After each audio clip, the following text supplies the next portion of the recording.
Well, here we are again in Penticton, British Columbia, Canada on this Thursday, September the 24th, welcoming you to another daily devotion, and I just thank you for watching these. Those of you that are faithful in watching, thank you so much because you encourage me to keep going on this, and it is a labor of love, and it gets tiring at times, but I know that people are being blessed, so I'm going to keep doing this as much as I can. And saying that, I'm not talking about myself, but today's devotion is entitled Paul's Support Team.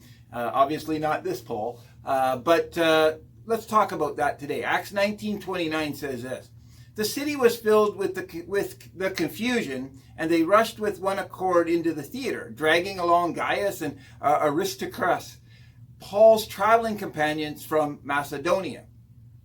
Forgive me when I butcher names in the Bible, but they're not all North American easy names to say, are they? It took a high level of courage and commitment, as well as a sense of calling, to bring the gospel to the first century Roman world. We need to realize that.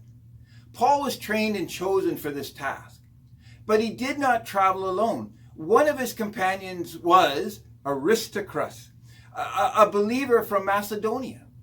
While in Ephesus, a huge disturbance erupted after Paul shared the gospel.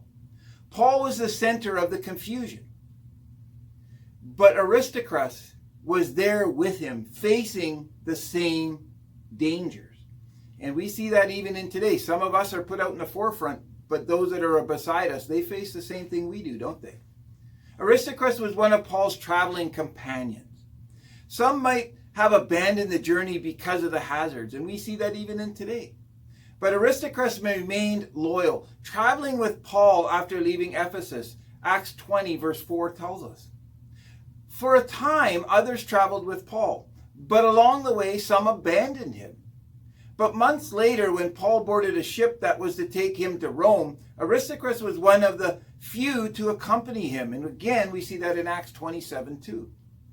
In the introduction to his letter to the Colossians, Paul described Aristarchus as my fellow prisoner. How would you like that title for your name? Colossians 4:10, which demonstrated their developing partnership. And quite frankly, I want to use the word love even.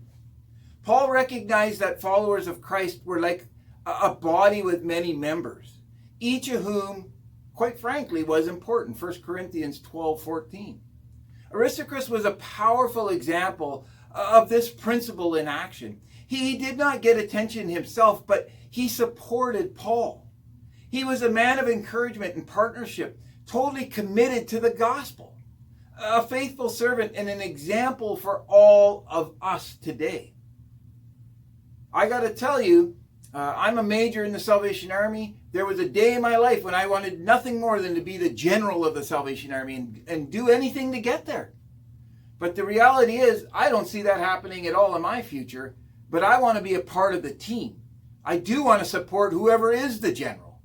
And I want to be on the winning team. But if we don't have players in the team, and if we aren't playing together, and we aren't supporting each other, we'll never win the battle. We'll never win the game. And we need to be a part of that support team. And are you a part of that support team today? In what level and what I don't know. But we need to be a part of that team today. I want to pray over that today and pray over you as well. Father, I commit my life to serving you today. And I pray that would be the prayer of those listening to this devotion. Show me, show my friends the role that you want us to play. Not the role we want today, God, but the role that you want us to play today. And I pray this in your heavenly and precious name, Jesus. Amen.